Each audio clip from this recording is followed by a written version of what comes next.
Hey y'all, welcome back to season 3 of the Stylist Rant podcast. We're so excited to be back. We took a long break, but we have a lot to catch up on today, and we're just excited to be back. And happy March. Happy March. It's the best month of the Of year. course. Her birthday month, y'all. Yes. Well, as you guys know, I am the co-host here. My name is Tonae, aka the Stylish One, and thank you guys for tuning in for another amazing season. Be sure to let us know what y'all love the most about season 2 so we can make sure we keep that content going in season 3. Okay, cool. And I'm Christen, y'all already know. And this episode is really just going to be us catching up on everything and just really filling y'all in on everything that we've been doing. I think the last episode was with Darius at his event, 3520, the 3520 experience, where he celebrated his 35th birthday and 20 years being in the modeling industry, the fashion industry, and just doing his thing. Yep. So if y'all watched that episode, let us know in the comments what y'all thought. But that was a really great event. That was a nice event to like end out the year, although it was in October. But that was our last episode. It was our last episode, but it was cute though. I think last season was super raw, super authentic. As you guys see, we have another little set upgrade. Our new set. So we're just trying to, get bigger and better each season. So shout out to us and our DIY-ness. So we were able to create a fun little backdrop, spruced up our plants a little bit, and we may have some more stuff coming to the set soon. So I'm excited for season 3. Yeah, I'm excited too. We do plan on having a lot more guests. So we're looking forward to that. So stay tuned. And we're excited to just talk about some different things this season. So. More relatable topics, more, niche topics, more of the stuff that you guys want to hear, more of the stuff that you guys want to discuss. So please, don't forget to like, subscribe, comment, and share so that we can be out here in these fashion streets and make sure that we're helping everybody that needs to be out. Yes. So what has been going on? I know you're almost done with school. Yes. I know every episode you're like, we're getting close. Yes, we are, y'all. Spring 2026. I will have my fashion merchandising degree. I'm so excited. Shout out to the illustrious Morgan State University. An amazing thing that happened since last time we gathered here. I crossed Alpha Kappa Alpha Sorority Incorporated.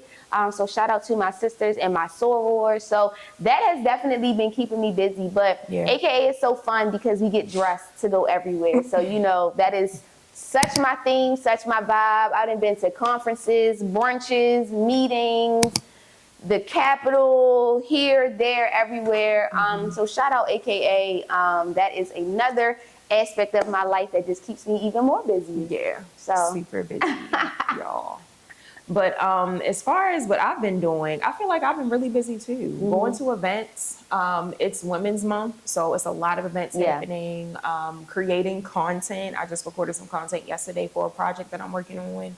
And just preparing for this season. Season 3, spring is coming up, so everybody's excited for that. I know everybody's tired of the winter and the snow. This is a brutal winter. Yeah, and I'm sure we'll get a lot more snow. Well, maybe not a lot more, but we're probably going to get a little bit more snow before the end of March. I hope not. That always happens. I don't know why. I hope not. Well, today's supposed to be a nice day. Today is March 7th. So I think today is supposed to be like high 50s, 60s, if I'm not mistaken. So I don't know what's going on. The groundhog said 6 more weeks, and that was like a week ago. So I'm not. He don't know what he be talking about. But he be wrong. Yeah. So I'm excited. So let's get into what are you excited that's coming up? Like, what do you have that's coming up that you're like super excited about? You're getting ready for 2026. What am I excited about? I am planning a virtual event for my styling business. I have not hosted an event since 2024. So I'm getting my feet wet by getting back in there, doing a virtual event. So it's going to be from chaos to clarity. So kind of like a closet cleansing, mindset shifting type of event. And it's going to be in April since, spring is coming. People always are cleansing their closets during that time. Yep. So I'm excited for that. I'll be promoting that very soon. And what else do I have going on? Just updates with everything. Updates to my e-guides, my digital products that I have. I'm working on this project with CTLN. I believe you know Cook. Yes. Yeah, yeah. So he runs CTLN. It's another creative network. They have a YouTube channel and all of that. And they're doing something special for Women's Month. So they're highlighting me and then another female brand, Brie, of course, from Black Ass Flea Market. Okay. So they're basically interviewing us, allowing us to tell our story, and just giving us a spotlight. So that's what I recorded yesterday. At least some of it, I recorded that yesterday. So that's exciting. I'm excited to see like how that turns out. And we went to a couple of stores and things like that. So that was really cool.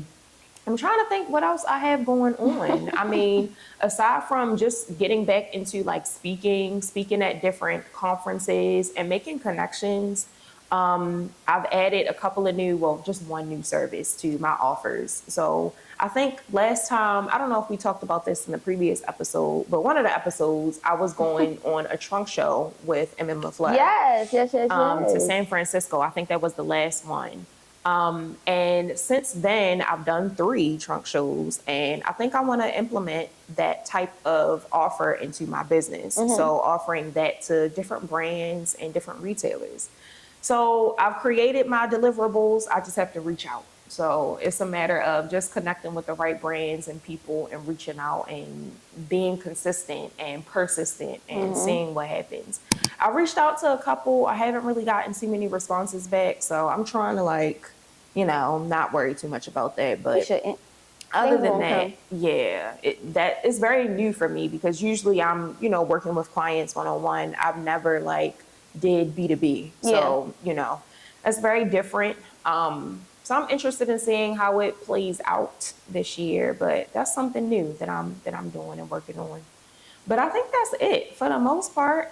Keeping up with the podcast and trying to make time for my personal life, friends, and family, which has been hard because I've been trying to also focus on my business at the same time. So that is understandable. Yeah. I totally understand. I'm trying to keep it here, there, and all over. But I'm excited. Congratulations. Thank you. Especially on your new service. Thank you. That should be fun. Yeah. Why not? Try something new. Right. Why not? I get bored. So I be wanting to challenge myself and do something different. So it's like when you've done something for so long, it's great. But I feel like I've been boxing myself in, and I definitely don't want to do that. And I've been getting really inspired by just the Tiana Taylors and the creatives who were known for doing one thing, but are now branching out and doing something else and excelling at that something else. It's scary doing something new because it's I've never done this before. I don't know. Am I going to mess up? But you just got to do it. I'm about to say you got to fail to succeed. So. Yeah.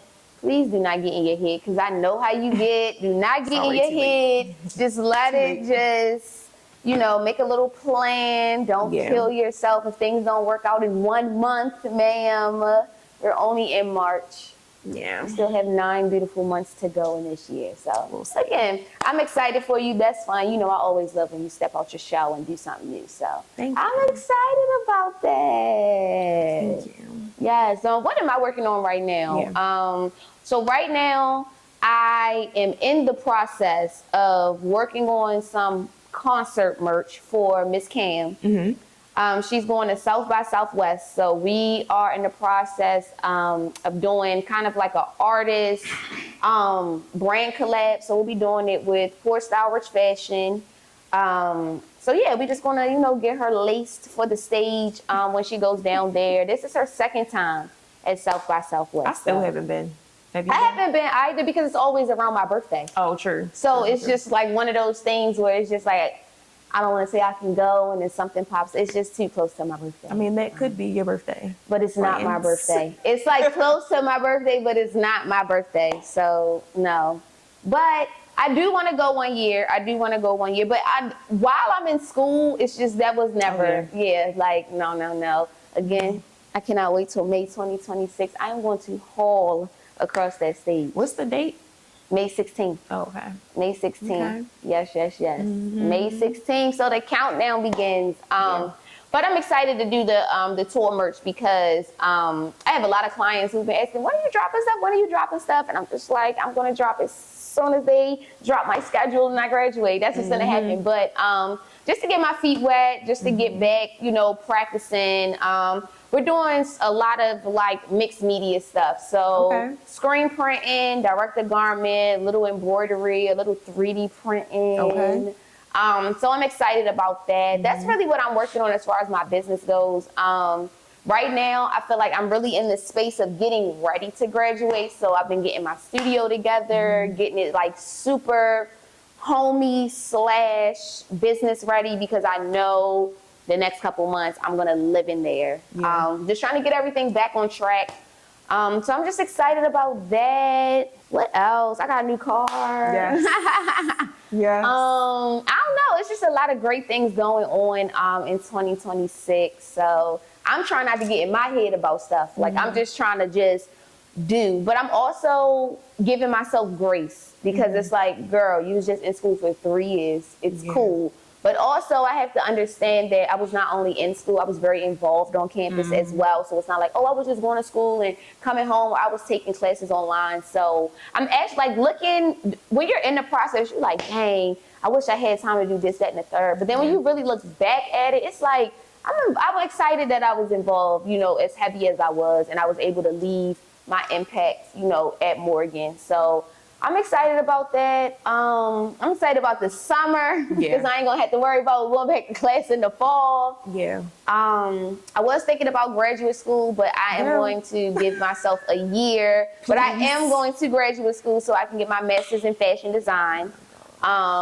Because again, as a stylist, I feel like you need to be well-rounded. We need to know everything from textiles to actually putting clothes together to putting the clothes on the person. So I can't preach that and not live that. So that's definitely the next goal. I'm going to give myself a year though, because I do have clients that are trying to book me for events in like 2028 and things like that. So I don't want to keep stalling my business because that's not going to help anybody at the end of the day.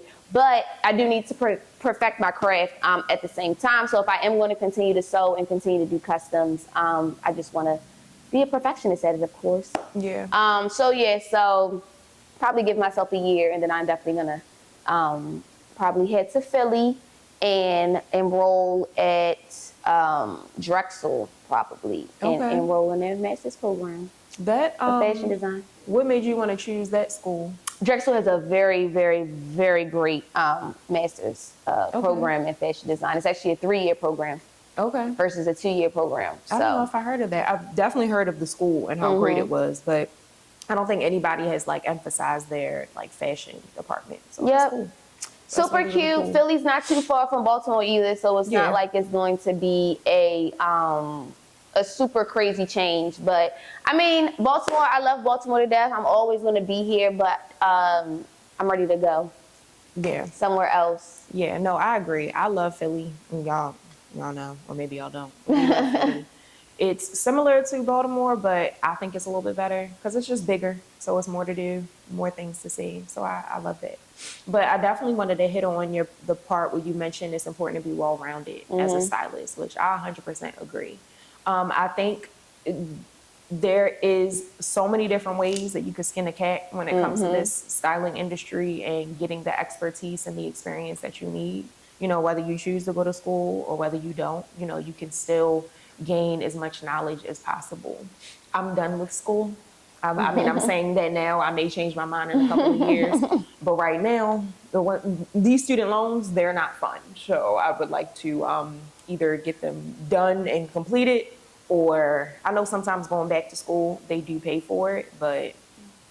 And that's what you got to do. It's too much money out here for people to complain about money to go to school. I didn't pay a dime to go to school. So I just feel like, you know, if you can find that money, go find it, because the money is out there. And I think that's a great topic to talk about. I feel like a lot of people are discouraged when it comes to school, especially like artistic school, because, you know, it's always like a money thing. But y'all, the same way we can scroll Instagram and TikTok all day, you can scroll these websites that are literally giving out money. Like they want people to go to school. These schools are not here just to be here. They want these seats filled. So there is money out here. You get what I'm saying? Donations, whatever the case may be. I just think that, you know, there's always a way to make a way. And people were always like, oh my God, you're going back to school. How much does it cost? I don't know how much it costs because I'm not paying for it. Because I did the due diligence and I went and I looked and I found some money.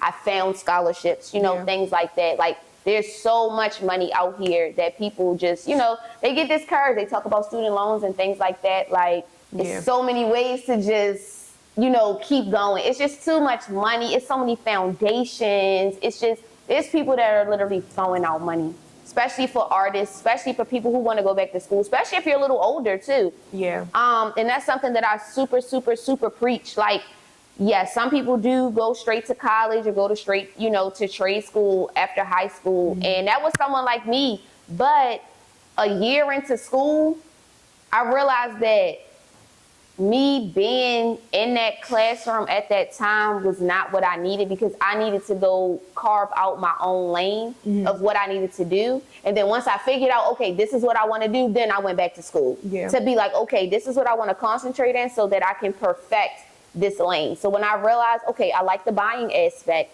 I like the, oh, let's visual merchandise this, let's boom, okay, let's go look at fashion merchandising. So, you know, I think that also counts too. And also going back to school older, they have money specifically for people who want to go back to school after like the age of, you know, 23, 24, 25. So it's no rush, you know, to finish school, depending on what it is that you're trying to go into. But as an artist speaking to other artists, it's no rush to finish school.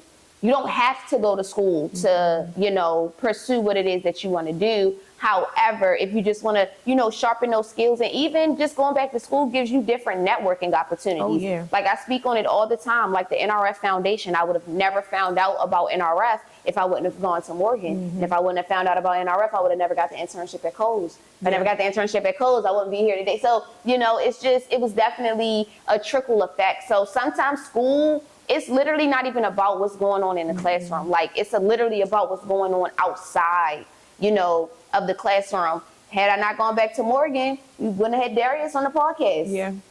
You know, just little things like that. So don't, as a creative, don't just look at school like, oh, I'm just going to get this piece of paper. Like, no, I was super involved on campus because I knew they would always suggest me for something because I was reliable, you know, I was outgoing, I was approachable. So it's like, oh, okay, that's the type of person that we want to represent us. And that's also the type of person that we will fund. We will give her money to go here. We will give her money to represent us and things like that. So, you know, you got to be intentional. I was very, very intentional with me going back to school because one, I knew I didn't want to pay any money to go back to school. So in my mind, I'm thinking, how do I go back to school and not pay? Okay, they're paying for students over 25 and they're paying for students that have over a 3.5 GPA. Perfect. Let me keep this 4.0 up.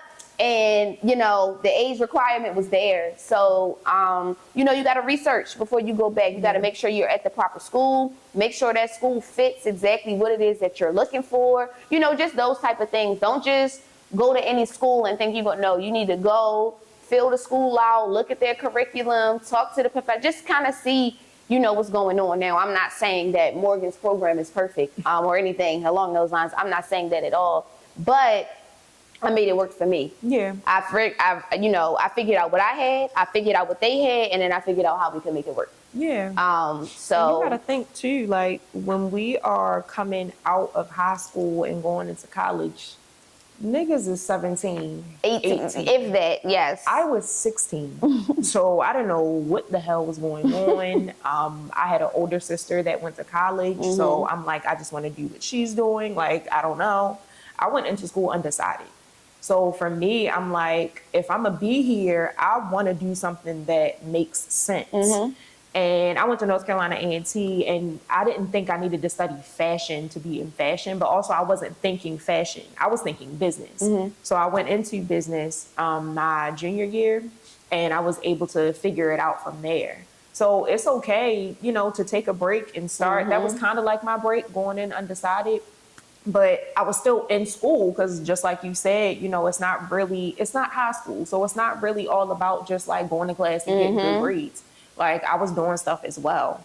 And it was a lot, you know, it's a lot being involved in school, keeping your grades up, especially if you got a scholarship. But that's like your first step and taste into like the real world. That's like having a 9-to-5 and a kid. Like, at least for me, that was my 9-to-5 and a kid, going to school and doing my extracurricular activities. So you have to be responsible, but you also got to think long term. Yes. Which I think we was just talking about that the other day, you know, thinking long term, like, all right, what am I going to do with this degree? Because once you graduate and you do get student loans, they don't wait until you get a job. They kick in when they kick in. So for me, I had to make sure, at least for my particular journey, I had to make sure I had a job so I could pay the stuff back.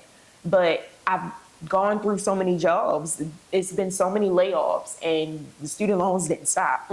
So you really just got to like figure it out firsthand, but also don't be afraid to ask for help. I think personally, going to school, once you get a certain age or once you like really figure out what you want to do is the best, because otherwise you wasting money. And you would be so surprised how many non-traditional or older students are actually in the classroom and they're excelling. They're literally they don't excelling. got time to waste. But first of all, you don't have time to waste. You don't have money to waste. Exactly. That's really one of the biggest things. But also, you're a little bit more intentional. Like at 17, 18, it's like even those that are in the fashion program, like I think it also comes at like a different level of passion as well. Like at 16, I knew I wanted to do fashion. Like I was already doing it. So you couldn't tell me that that's not what I wanted to do. And it's so funny because I always think about how fashion driven that I was. I did anything to get to New York. I took up any major. I didn't care as long as I got to New York so I could pursue. I feel like a lot of people don't have that same drive at 16, 17, 18. So they go to school for business. You get what I'm saying? Or go to school for whatever the case may be. And then they're sitting there like, I don't like anything about this. I can't even finesse this into doing. And then some people just leave, never come back. Or they switch their major a million times. And be in school for 10 years, which is fine. Because again, as long as you can pay for it, or as long as they're funding it, listen, do what you need to do to find yourself. But that's why I left school. I feel like I left school to be like, okay, I have this much experience before school, because I probably started taking fashion serious in like 08, because that's when I started my blog. So before 08 to 2012, I was already doing fashion. Then I got to New York and I'm like, I don't need to go to school. It's already right here. So let me just, and then it was just one of those things where it was just like, if I already did this without school and I got this far, what can I do on my own? Which is why I ended up taking almost a decade break, because literally I found my groove. I started styling. I got a studio. I did this. I did that. And I was just like, okay, this is fun. But it was when I moved into that corporate space where I realized the degree was necessary. Because experience, yes, that wins. But when they looking at that resume, okay, did you graduate? Did you get a degree in this? How serious were you about this path? And that's where I was like, okay, I've done the business to business. I've done the clients and all this. But if I want to get into that corporate level, sometimes they always say, it's not what you know, it's who you know. No, sometimes it really is what you know. Like, did you get that degree or not? So, that was another factor too. So that's why I say you got to be intentional with what it is that you're looking for, because I was intentional and I knew, okay, I want to get into corporate fashion. Or even when I do go apply to these boutiques and I want to be a buyer and things like that. Yes, I have the experience, but some people, that doesn't matter to them. They look and they're just like, oh, well, I have another person that's interested and they actually have a degree in this, and they might not have much experience as you, but they went to an institution about this, and I had those conversations, I got passed up on jobs for things like that, and obviously in the end they wanted me back because, experience is always gonna outweigh a piece of paper, but people don't think about that in the hiring process. They don't think about that, in the moment. They're just thinking, oh, okay, you got this degree from X, Y, and Z. You were serious about this. You basically spent money to let me know that you want to be here versus somebody who's, oh, you worked at these couple shops. That's cool. But, and it was always the but. So I'm like, okay, well, once I get this degree, there will be no but. It'll be when the start date, or something like that. And then also, I think the degree compiled with the experience just makes it so much better. Yeah, definitely. Just makes it so much better. And a lot of, at least for me, a lot of what I learned was on the job. Like, half the stuff I got my degree in, I don't remember that stuff. Like, I don't know what y'all was talking about. It didn't make sense. 1 + 1 was not equaling 2.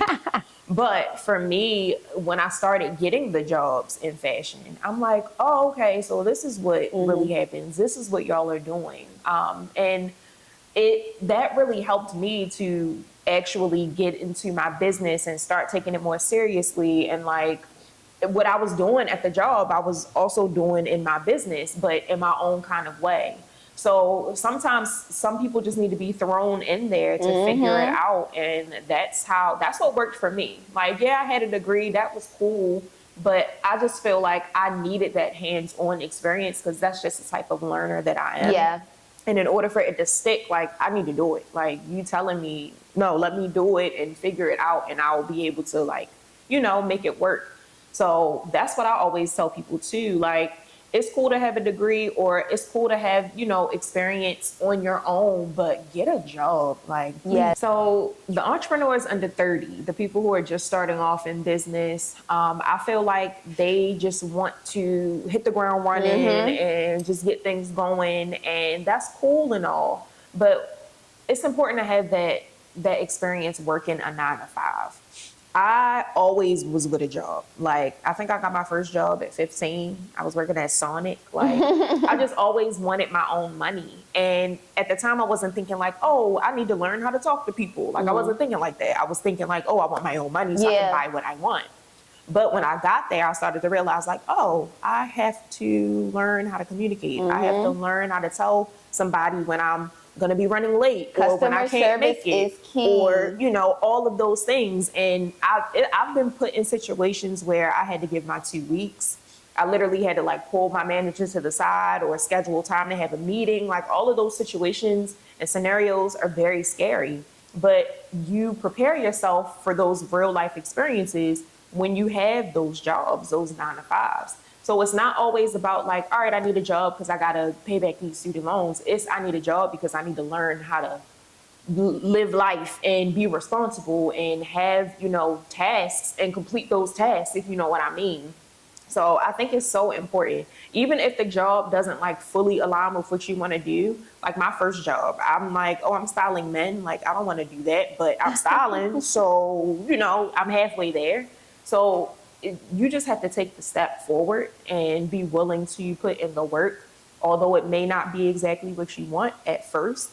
It's just a part of your journey. It's just a little snippet, of your journey. But I feel like it's a little part of the journey, but it's a huge part of the journey as well, because customer service is key. And I feel like you have to work a client-facing job. I don't care if it's a 9 to 5, a 4-hour shift, a 5 to 9, whatever the case may be.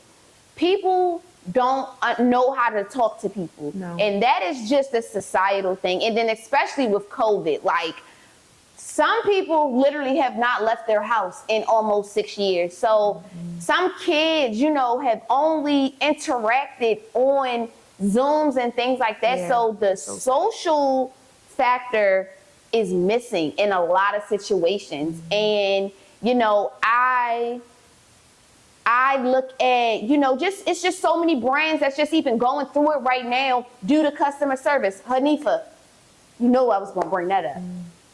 So customer service, but it's on both ends. You get what I'm saying? Now, granted, it's March and people order stuff for Black Friday and they still haven't got it. I totally understand the upset, and being upset about that. But Hanifa, she could have been, F y'all, I don't care, this, that, and the third, I'm a refund and let it, no.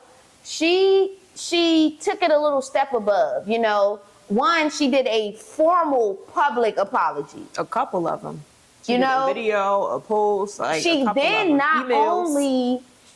only refunded customers, she sent gift cards. And she doesn't usually do refunds. She doesn't. She'll give you a little credit and things like that. But because she has that customer service training and she's been in this business 15 plus years, you got to have that experience to know that that's what you're supposed to do. I did want to say one thing because, and I'll let you finish. No, go ahead. I think it's important to emphasize the 15 years. Because for a long time, you know, being in business, both of us, you know, I've always emphasized, like, I've been doing this for such and such. I've been doing this for such and such. But if you think about it as a person, a 15-year-old, a 13-year-old.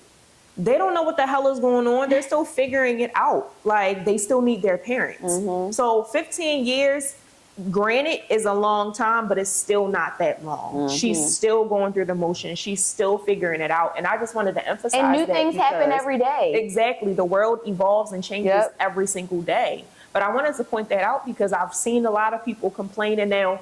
I didn't do a think piece on Hanifa because, one, I love her. I love what she puts out. I love what she does. I love what she represents. But I wasn't a part of that experience. I will say I've ordered stuff from brands before and it didn't come on time and I was upset, but I'm not the type of person to go online and like make a scene. Like I'm not doing that. But I will say I saw a lot of people like really upset and really emphasizing the fact that, oh, she's been in business 15 years. This shouldn't still be happening. What? 15 years? Literally, Target runs out of stuff. Walmart runs out of stuff. The mall runs out of stuff every day. I mean, you can be in business 100 years. Macy's, people, there were department stores for 100 plus years. They're closed. None of that has anything to do with anything. And you don't know what she experienced personally within that 15 years. Well, we all know she had two babies. She had two babies. She used to have a location in Baltimore. Now she's completely online. So she's gone through so many different shifts in that 15-year span. And she's still learning. Broke the internet. At one point, so you know they love you when they love you, they hate you when they hate you. It's and one it's of those like things. At the end of the day, people are always going to have something to say, regardless of if you apologize, regardless of if you get things right, if you get it wrong and then make it right, regardless of what you do. People are always going to have something to say, unfortunately. And I hate that she's in this position, but also everything happens for a reason. Like, girl, you probably needed to take a break. You probably should have been took a break, and that's okay. But sometimes certain things have to happen for a reason. You know, gotta be forced into stuff. Unfortunately, now everybody's talking about you, but fortunately, everybody's talking about you. What Christen say, all press is good press. Exactly, because a lot of people didn't even know who Hanifa was before this. A lot of people didn't even know what she did, what it was. I seen people comment on stuff like, what's going on? What's Hanifa? Who's Hanifa? What did she do? Exactly. Now they're on her website seeing how beautiful her pieces are. Now they're spending money with her. So it's like, I seen one style influencer. She's like, y'all talking about Hanifa, I just placed the order. Let's do the haul. Like, people are going to continue shopping and supporting her. I think another trend that's coming out of this that I'm seeing is people are showing off their Black-owned closets. So, you know, this is why I say they're going to talk about you when you're doing good. They're going to talk about you, you know, when you're doing bad. That's one thing that I think, you know, is a double-edged sword, even when it comes to Black businesses, because it's like when you up, you're up. But those same people that are holding you up will be the first people to tear you down as soon as something, you know, doesn't go right. And it's just so unfortunate because we give all of these big brands so much grace. You know, I've had people who have ordered from these huge fashion houses, you know, for their birthdays and it didn't come. They never said nothing about it on the internet. You know, I have people who have gone into stores and been racially discriminated against, but they've been back into that store. You know, and now it's people, oh, I shop with Hanifa for 15 years. I'm never going to shop with her again. Okay. There's going to be one person that will shop and with there's going to be two more people that will take your spot, you know, and things like that. But I just think that as a Black creative, guys, we have to give each other grace. Like, y'all, we are not China. We are not these big businesses. Like, when the samples are messed up, we got to pay for that out of our pocket. You know, we are the ones directly communicating, you know, with foreign countries to get stuff, you know, so I just feel like we have to have grace. We're one-man bands out here. You know, some people have, you know, the opportunity or are blessed to have a team. Christen and myself, we are each other's team. You get what I'm saying? We don't have this, that, and the third. We've gone to the length of trying to hire interns and things like that. But, you know, sometimes it doesn't work out, you know, the way that you want it to work out. So we have to understand that we are one-man band. Some of us, we created our own capital, you know. Some of us are paying for businesses out of our paychecks, just little things like that. You just don't know what's going on. And I just feel like we have to give each other grace. We have to give Black businesses the same grace that we give to these big businesses. Target got rid of DEI and Black people this and Black people that. Black people still in there every day. I was in there yesterday. But I never had no problem with Target, so what now? Like, I didn't even think peace on Target. But that's what I'm saying. People pick and choose when they want to cancel something or pick and choose when they want to be upset with something. So I just think that it's unfortunate, you know, that it had to happen to Hanifa, you know, the way that it did. You know, sending, you know, prayers and thoughts, you know, to her brand and her family. But y'all, we got to do better, you know, kind of when it comes to that. We have to do better. Again, we are holding each other accountable. Yes, we're, you know, I'm not saying what she did was right and I'm not saying what you guys did was wrong, but I just feel like there's just so many different ways we could have handled this. I mean, a couple of things can be true at one time. And I think that's something that I am like fully growing into, because it's like, I used to think like, oh no, this is right, this is wrong. But no, this can be right, but this can also be right. Like, yeah, I would have been mad if I didn't get my stuff that I ordered, but also you got to understand we're in the economy that we're in and like the political arena that we're in. The state of the union, whatever. All of that going on. We was talking about that last year. Like, did y'all forget? We were literally just talking about that. I don't understand. So if something happens, it happens. It was out of her control. I'm 100% sure. And she could have been better with communicating that, but she, you know, things happen. But you got to think she's a small business too. Exactly. Any company that got less than 200 employees, I think, is still considered a small business. It don't matter how many years they've been in business. It don't matter where they've been. If they've been in Forbes or Vogue, a small business is a small business. So it's like Nordstrom is not a small business at all. Like, what else? But you guys give Target and Macy's and all of them so much grace. They have the money. And that was a lot of what some of these other Black brands were coming out and saying. They were flipping it and saying like, you know, this probably wouldn't have happened if she had the funding for her business. Now I can speak on not having the funding, because funding is challenging and hard to come by. Yes, but it is. I don't have like physical products that I sell. I don't have like fabrics and a team like and all of that. So I don't really know the cost of it, but I do know that I'm pretty sure it's expensive. So you have to have that money up front. You got to put a lot of money out. Yeah, you have to pay for and that's something that I can speak to, because when it comes to manufacturing, there's less than 1% of people that are getting things manufactured here in the U.S. because of cost. At the end of the day, unless you physically live probably in LA or something next to a manufacturer and probably know somebody that knows somebody, you're paying super premium top dollar to get anything manufactured in the United States of America because of laws, minimum wage, greed, all of that. You're not getting over on an American. However, you got the other 99.9% that is getting things manufactured overseas. Now, when that comes into play, you have to understand, I'm not going to order 100 pieces of something I've never seen. I have to order one of it. And that one sample could run me $300 just for one sample. And I'm not even selling this. I need to just get the sample to make sure this is exactly what I want the other 99 pieces to look like. So boom, now I paid $300 for a sample. It's going to take 2 weeks for the sample to even get to me. Now the sample has come to me. I don't like the sample. This got to get changed. This got to get changed. Now I'm going 2-3 more months just trying to get my sample together. Now, okay, the samples together, we 3 months out. We started this in January. Now it's March. Now, okay, now I need 100 of these. Yeah. $3,000 now. On top of however much it costs to get it over here, plus tariffs and whatever that must be. Then now I got to take the stuff out the box and plan a photo shoot because then we got to take pictures of the product. You know, so all of that costs money. Even if you have an in-house team, whether you're sourcing it, it does not matter. But just the manufacturing process, just to get the clothes in your possession, is a process within itself that people want. And it's always people who are not even in the industry that have so much to say. People who don't even know the first thing about manufacturing, don't know the first thing about clothes. All they do is just spend money. So in their mind, they're an expert. No, you just are an expert on spending money. You're not an expert on quality, control, anything like that. So again, that's another thing. We have to give grace because I don't talk about the pharmaceutical industry because I don't know what goes on over there. Yeah.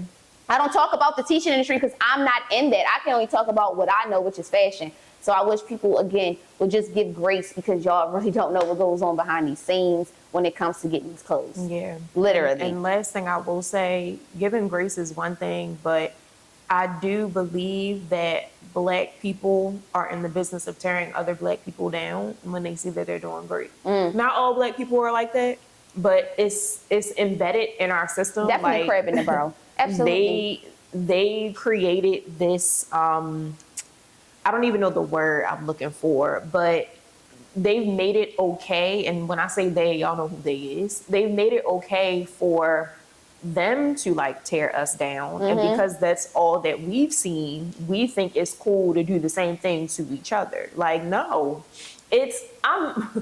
I'm pretty sure all the people who I was seeing going off, and obviously Black people are going to support Black people, like, but I didn't see no white people saying nothing about Hanifa, talking shit, like doing none of that. Everybody was Black. Everybody was Black. And it's like, all right, y'all, like, we can support her when we feel like it, but then when we don't feel like it, we're just gonna tear her down. And like, that just makes no sense. It's like we could have just. And my thing is, and I think what also messed my head up is people that had nothing to do with the situation. That's why I didn't say You've nothing. never even ordered anything from Hanifa, and you can't even afford to order anything from Hanifa, and you're talking smack about this lady, baby. You couldn't even. Please, you're not even a part of the party, the conversation. But again, like you said, people are just so indoctrinated to, oh, they're talking crap, let me talk crap too. Oh, let me get in on this convo. Oh, this is a viral moment. Baby, she had a viral moment back in 2020. We could have still been talking about that. Yeah. Yeah, no, for real. And it doesn't just happen to Hanifa. It happens to a lot of Black-owned brands that go through it and have their issues. It's always their own community that has nothing but negative things to say. Yep. And I'm not saying that white people don't talk about white people. Or they just do it. What they say, people. What happens in the house stays in the house. They keep it behind closed doors. Black people, we be so quick to run to a TikTok, a Instagram, or Twitter to talk about somebody and to just, just to make a scene. Like, oh, they're doing bad. Let's have a party. Like, what? I knew they was going to fail. Yes. Like, are y'all okay? Yes. What's wrong? Yes. Everything. But at the end of the day, what we're just trying to say is support the Black people you want to support, and whoever you don't want to support, cool, but you don't have to voice your opinions about every single thing. Exactly. If you don't have nothing nice to say, keep it to yourself, keep it to your circle. You do not have to run to social media and say everything unless you have your own like personal experience and you're like distraught and like somebody died. Like, but at the end of the day, we've been working in fashion for our whole lives. It's nothing is ever that serious. It's just clothes, y'all. You didn't get your outfit for your baby shower. Okay, go buy something else. Go get something else, guys. And stop waiting last minute to order your stuff. That's another conversation for another day. Yeah. We are seamstress and stylists. We are not magicians, surgeons, anything along those lines that require emergencies. So stop waiting last minute, to order things. Stop waiting last minute to put the burden on these brands. And again, let's just all be accountable for what we can all change about ourselves. Yeah. We love that. And on that note, I think we're done. Yes. Thank you for coming to our TED Talk. So as you guys see, this season is definitely going to be much less question curated, and it's really just going to be more jumping topic to topic because, you know, that's really how we talk, y'all. Like, that's literally how we talk, you know, and we just want to just make sure that we're just really giving y'all authentic conversations, raw conversations, and conversations that we really think matter and need to be talked about. So thank you guys so much for tuning in to season 3, episode 1 of the Stylist Rant podcast. And we cannot wait to have you guys back for episode 2. Yes. Bye.